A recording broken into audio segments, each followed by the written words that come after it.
Many years ago, a ship captain shared with his crew a remarkable story from his days as a second mate during a 12 to 4 watch on a voyage through the Caribbean, off the coast of Jamaica. It was an event that would leave a lasting impact on the crew members involved, and even decades later, it would be a tale retold with reverence. One quiet, early morning, as the ship sailed smoothly south at 15 knots, the second mate stood at the wing of the bridge, breathing in the cool sea air. The Caribbean was calm, and everything seemed peaceful. But then, that tranquility was shattered by a faint yet distinct cry for help. Help! Over here! It was unsettling, almost surreal, as the cry appeared to come from somewhere far out at sea, not from the ship itself. Intrigued and alarmed, the second mate immediately sprinted into the wheelhouse. His heart raced as he grabbed the Aldous lamp, a signaling light equipped with a powerful lens that could project a beam over vast distances. He rushed back to the wing of the bridge and aimed the light toward the source of the sound. Though he couldn't see anything, he thought he heard the cry again, echoing faintly across the water. The sound grew fainter, and he realized the ship was now steaming away from its source. Realizing the urgency, the second mate acted quickly. He launched a life buoy with a smoke flare and a light into the water, hoping it would attract attention. In a matter of moments, he called the captain, explaining the situation in a voice filled with urgency. The captain responded immediately, rushing to the bridge. Upon hearing the second mate's account, the captain took charge. With steady confidence, he ordered a Williamson turn, a maneuver designed to return the ship to its original course quickly. He instructed the engine room to prepare for action and sent out orders to the rest of the crew. Lookouts were stationed forward, binoculars in hand, scanning the horizon for any signs of distress.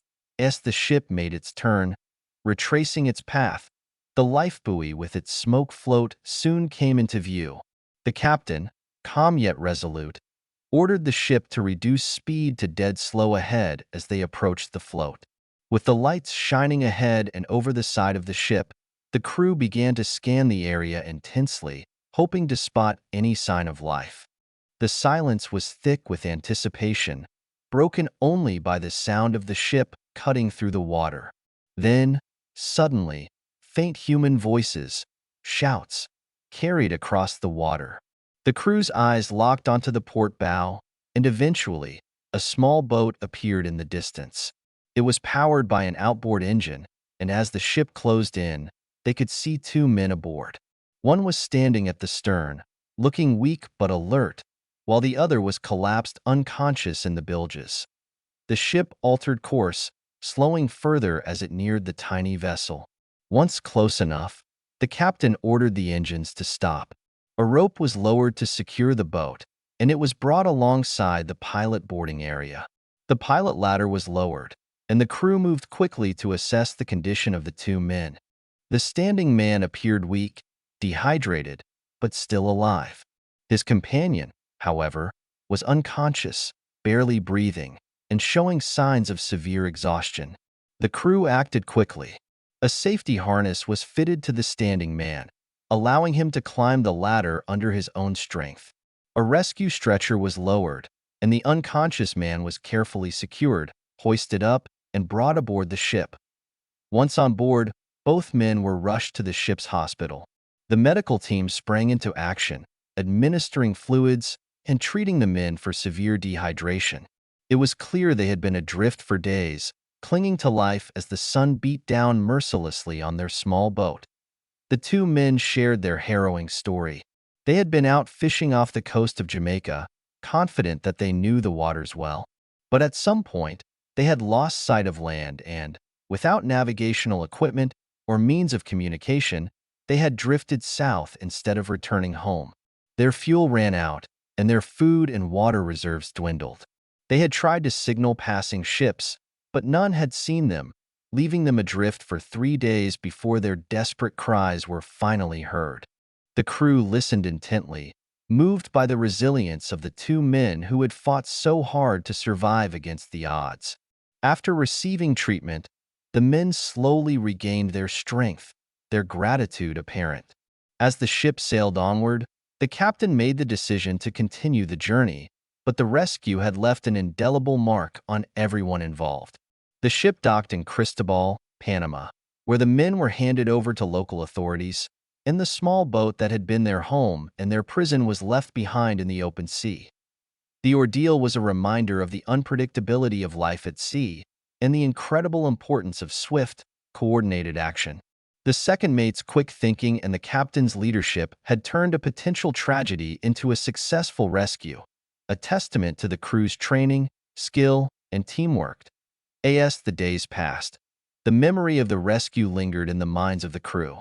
The captain found himself reflecting on the broader implications of what had transpired, how the events had underscored the importance of being prepared for the unpredictable challenges the sea could present. He realized that the sea had a way of testing those who navigated it, often when they least expected it. For the second mate, the experience was a defining moment in his career. It had tested not only his training and instincts but his ability to remain calm under pressure. It was one thing to practice emergency drills. It was another to face a life-or-death situation where every decision mattered. The crew, too, had shown remarkable courage, working as a cohesive unit despite the tension and uncertainty in the AIR. As they neared Panama, the two men, though still recovering, were in much better spirits. The crew checked on them regularly, ensuring they were as comfortable as possible. When the ship docked, the men were taken to a local medical facility for further care, but the crew knew they had played an integral part in saving their lives. The captain gathered his crew in the mess hall to reflect on the experience, emphasizing the importance of teamwork, vigilance, and preparation. "This was not just a rescue," he said, his voice steady but filled with emotion. "It was a demonstration of everything we stand for as a team: dedication, responsibility, and the unspoken bond we share as seafarers." The captain's words resonated deeply with the crew. They knew they had saved lives, but they also understood they had been part of something much greater, a team that had acted decisively, worked together, and ensured the safety of others. The bond between the crew had strengthened immeasurably in the aftermath of the rescue. They all realized that the sea was unpredictable, and it would continue to test them. But they also knew that, as a team, they were more than capable of overcoming whatever challenges lay ahead. As the ship continued its journey, the crew reflected on their shared experience, the lessons learned, the lives saved, and the deep understanding that, while the sea could be beautiful, it was also harsh and unforgiving. They had faced the ultimate test of human resilience and had emerged victorious. They were ready for whatever the sea would throw their way next, for they knew they were more than just sailors. They were guardians of the sea.